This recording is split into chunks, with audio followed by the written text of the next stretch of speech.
Hi guys, my name is Piotr. I'm CTO of Divante, a business software house. And what I'm gonna tell you about today is our open source project called Vue Storefront. It's Vue.js, mobile first, but online second, e-commerce storefront that can be integrated with virtually any e-commerce CMS, but we are focused on Magento 2 right now. And I'm gonna tell you about progressive web apps, but very general things. Then we will go deeper into architecture and technology stuff behind this project, and in the end I will invite you to become contributors because it's MIT-based open source project, and it will happen only with your help.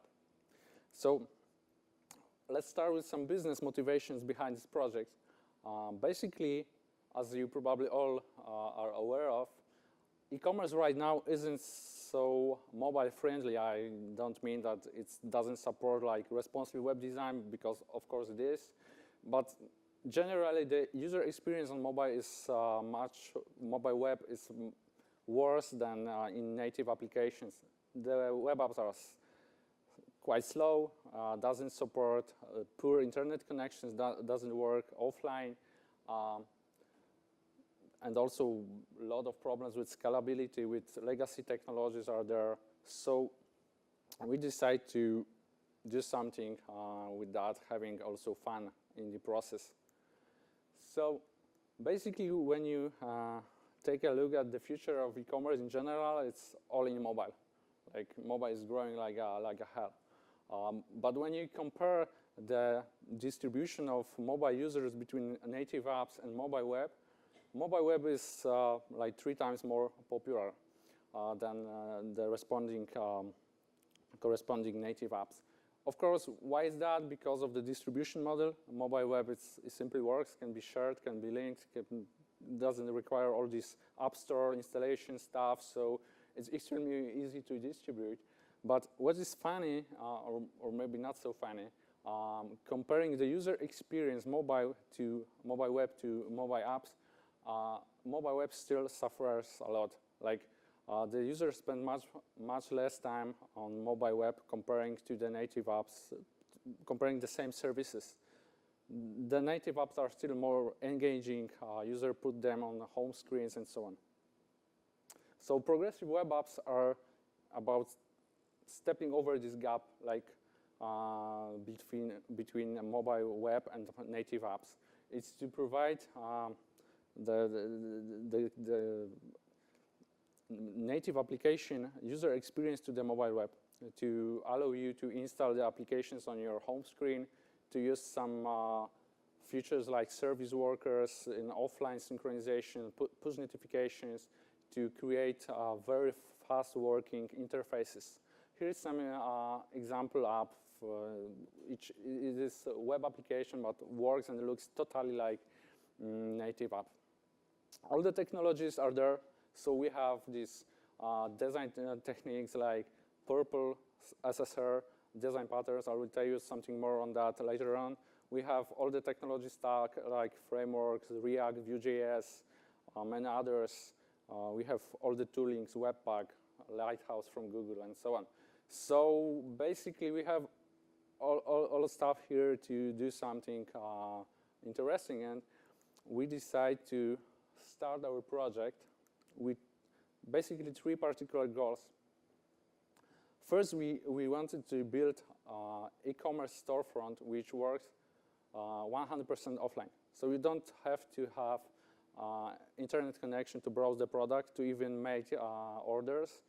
You can do virtually anything without internet connection. Of course, orders are then synchronized when you are online. You get a new version of products and stock information when you're offline and so on, but the basic functionalities will be working without internet connection. Doing so, we also create something that is very well scalable. So basically, you don't have to worry about the server downtimes. The traffic peaks are no longer a problem because the application is totally distributed along the user devices. Also, we try to build something that is blazingly fast, like response times in milliseconds, not seconds, like browsing products and other actions. And also, What is very important here, the project from the beginning was intended to be open source because of two major reasons. The first is that the scope of the project is really broad, like creating the fully functional e-commerce is like crazy task. It's a task for years, but we would like to build it in a few months. And also the second was to share the knowledge, share the insights, get the best things from you guys, from other developers, to build something that will be really usable. Not our, like, we don't have a monopoly for the best ideas. So this is the second reason here. We created 3 projects on GitHub: Vue Storefront API, Mage to NoSQL, and I will tell you something more on each of the projects on the next slides. So we started with the design process. We have product designer on board. Carol is our product designer, and he shared some thoughts about the process here. The link is not so well visible, but I can send you some more information when you just grab your email then. The design process was challenging because designing the mobile app is challenging itself, but it wasn't the hardest part. The hardest part was to think of how the app should work while you're offline. So how the payment process, for example, should work, like when you don't have internet connection, don't have access to PayPal or any other service. How stock information should be presented to the user where we are not sure about the stocks because they are not synchronized. How the promo rules should work, because this is something that is really like dynamic and calculated for each particular shopping cart and so on. So we designed the project mockups using Figma.com. It's a very cool tool. I'm not sure if you know it, but it's really well designed for collaboration. We have a quite remote team, so it was very useful for us. And what we also did here was that we started the design speaking with developers, how we should divide the views to particular components to be reusable, to be scalable, to design all the animations and all the experience with mobile-first approach. So we started with mobile version. All the wireframes and graphics are also on MIT license. So if you are not using the whole project, you can still get some ideas from our mockups, something like that. It's on GitHub. The architecture, we divided the application into 3 layers and wanted to build something that is based on microservices. So it's more like the diagram on the left side with services than this monolithic approach. And it works like we have the Vue Storefront application, which is Vue.js progressive web app, which is installed in your Android, in the future iPhone phone, or desktop. And basically, it's self-sufficient. I mean, it synchronizes all the data into IndexedDB local store. All the products, maybe not all the products, I will tell you something more on that later, but the products you need on your mobile device. It has all the shopping carts, orders, and everything needed to work in your local storage. Then it uses service workers to synchronize this data with the backend. The backend is the second layer. It's Node.js and Elastic application. We have something like headless here, but it's not typical headless. I mean that in typical headless, you have a direct connection between your front end to like Magento API or something like that. We have the middleware here. So the Vue Storefront API and Elastic Data Store is the source of truth. So we synchronize using the third layer, which is the Mage to NoSQL tool, all the data from Magento, like products, attributes, categories, stocks, and everything to Elastic, and then serve the data via REST JSON API from Vue Storefront API to the storefront, and cache everything on service workers. The backend works on, as I said, on Node.js and Express framework. It uses worker pools, so we can do the synchronization in queues, using queues and server clusters, so it's quite fast. Yeah. The framework. Usually when the backend guys start doing something with frontend, they treat the frontend works like doing another HTML template, like with no respect. I also started with backend, but we treated the frontend really seriously.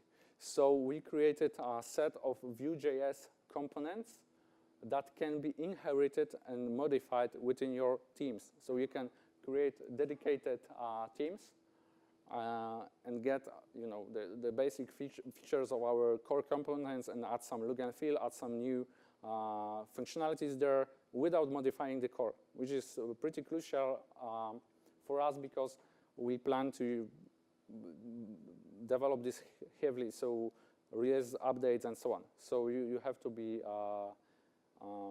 you have to you have to have chance to update the core. We are using a lot of Webpack. We are using Webpack for most of the backend tasks. As Andrew said, we try to do a lot of things on the server side. So we are doing server-side rendering, for example. We are doing pre-caching. We are doing bubble transpiling and other kind of stuff using Webpack. Also code splitting for better performance. So it's also fun. And few concepts that powers the progressive web apps. First of all, I'm not sure if you are familiar with Lighthouse. It's a very cool tool from Google. Here you have a screen, modified screen from Lighthouse, showing you the performance of the app. It's a tool for profiling the JS, profiling the speed of the websites. It shows you, like on user device, when the application is loaded, when it's first meaningful paint, where it's visually ready, or when it's ready for interaction. And progressive web apps are like 60% are about optimizing the time for the first interaction, optimizing the speed. So to do so, we are using Purple and server-side rendering principles. The Purple is abbreviation from push, render, precache, and lazy load. For push, you can use many different things here, like starting from HTTP to pushing all the resources to the browser between user asks for them. But also you can, for example, push some Vuex data stores, all the state required by your JavaScript before users explicitly ask for it, so you don't have to do all these AJAX requests and optimize the round trips. Also, the second part, the rendering, we are using Vue SSR as server-side rendering, and it means like we generate all the HTML required for a particular URL server-side. It's good because of two reasons. First, of course, SEO. You have quite well indexable HTMLs, even using Vue.js and all this JavaScript stack. And then you have also the loading speed is much faster because you don't have huge load on your browser and user CPU. We are using precache, using SW precache library from Google. It is for generating boilerplate service workers that can preload resources, fonts, JavaScript, static files, basically any data before user requests it. And for lazy load, we started experimenting with lazy load using Webpack code splitting, but it's to be implemented, to be honest. The next core technology here is service worker. Service worker is basically, it's quite of generalization, but it's JavaScript that can be run by your website in the background, even if the website isn't opened. So you can process push notifications using service workers. You can create something like HTTP proxy for all the requests your application is performing, so you can operate on a request and response objects and cache using app cache or anything like IndexedDB. We are using, for example, IndexedDB for some kinds of cache here, but you can cache the responses to maintain the offline state of your app. So if the users don't have access to internet, still the service worker can serve all the JSON, static files, and everything needed to for application to run. So it's pretty cool. Here's some example of our service worker. We use SW Toolbox from Google to basic operations, and then we have written a lot of code like for synchronizing the orders. So we are storing orders in IndexedDB, and when user is online, we are queuing them and sending back to Vue Storefront API using some service worker tasks here. Okay. Here's the backend architecture. As I said, it's headless, but slightly different way, like having own data store, so can work in total separation from your e-commerce CMS. Right now it's Magento, but can be virtually any, like Pimcore and other. So we have this Mage to NoSQL data pump. It's funny name, data pump, but it's well describing how it works. Like the tool is getting all the data via Magento 2 API with some extensions and pull it to the Elastic. It works in worker pools, so can be run in parallel on many servers at once. It can synchronize only the changed records. We are using updated data field to check the changes right now. Later on, probably we should check some hashes or something like that. And it also can work with webhooks. So you can, via REST API, inform the Mage to NoSQL which records are changed. Okay. Here's some code sample from Vue Storefront API responsible for sending out the order back to Magento. We are using guest cards method. Right now it only works for guest cards. We are not using user accounts, but in future, why not? Right now it's quite simplified to show the idea. Maybe we will use some GraphQL. The cool proof of concept from Andrew and Eugene were published on Twitter some time ago. It is really nice. Right now we are using plain REST API. Microservices. Not all of the data can be synchronized asynchronously. For example, the mentioned before promo rules. If you have something in card and in Magento you have all these, promo rules, like you get discount when you have this and that in your card. It's very hard to synchronize this logic because it's the fastest and easiest way to desynchronize everything. So in this case, we assume that the promo rules work only when you are offline, and it works like we do some proxy on the Vue Storefront API. So we have method like calculate the card value or something like that. It's not implemented yet, but it should be the proxy to ask in the real time and synchronously the backend platform like Magento to do the logic. The same with the stocks, because synchronizing stocks is very risky when you have huge database of products. It's very time consuming, and also it's very easy to be desynchronized.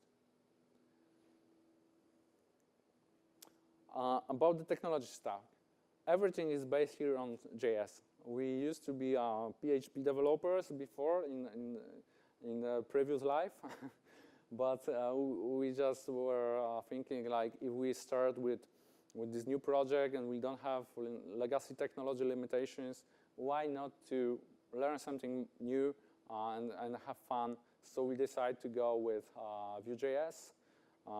Many people will ask, why not React? I'm not sure why. Like, we were considering React, of course, but we decided for Vue.js because it's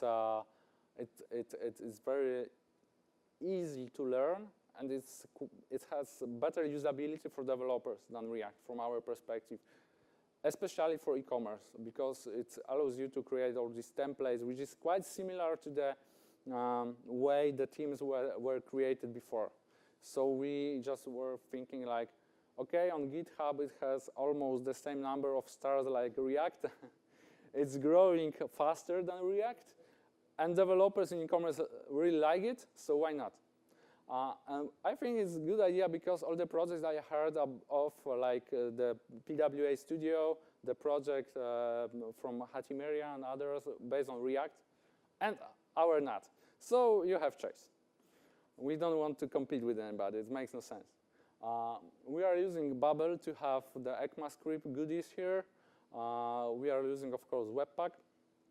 Elasticsearch as data store. We were considering MongoDB, but finally we decided to go with Elastic to simplify the tech stack because it's e-commerce, so you have to have some kind of full text search. MongoDB is not so good for that, so Elastic is much better.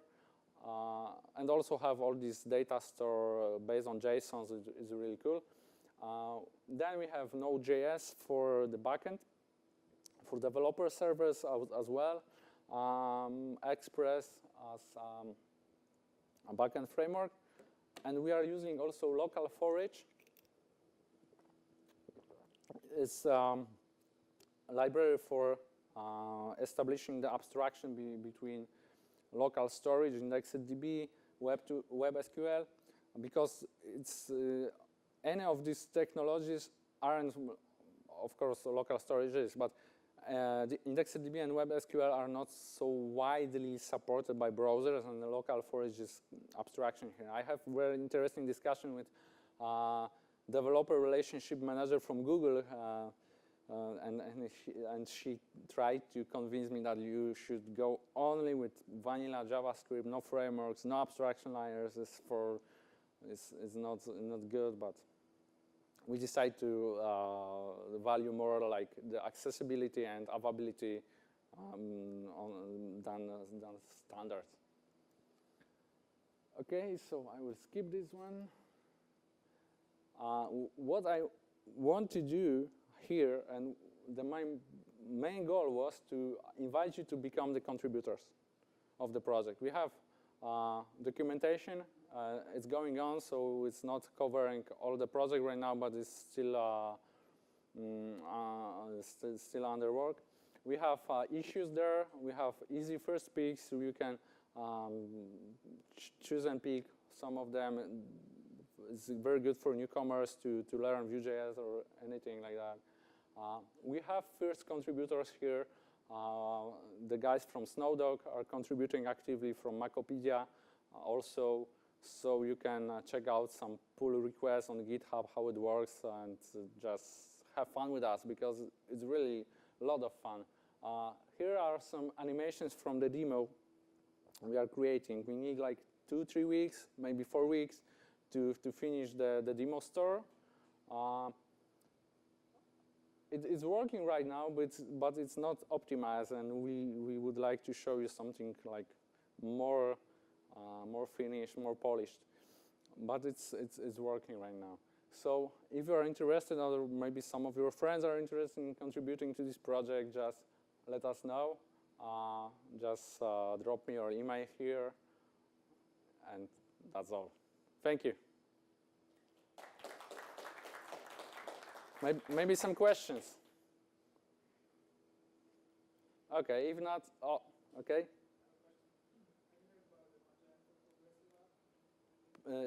Have I heard about Magento Progressive Web App Studio, right? That was the question? Yeah, I was on presentation of Andrew today, and he described it really well. Very good presentation, Andrew. Yeah, it's very interesting. We don't try to compete with this project, but what we try to do is to start earlier, like in next 1 to 3 months have something that is working. It's based on totally different, maybe not totally different, but kind of different technologies. So you will have a choice as a developer. And that's all. The PWA is really cool stuff. I think it's really well designed. It's a really good one. It will be.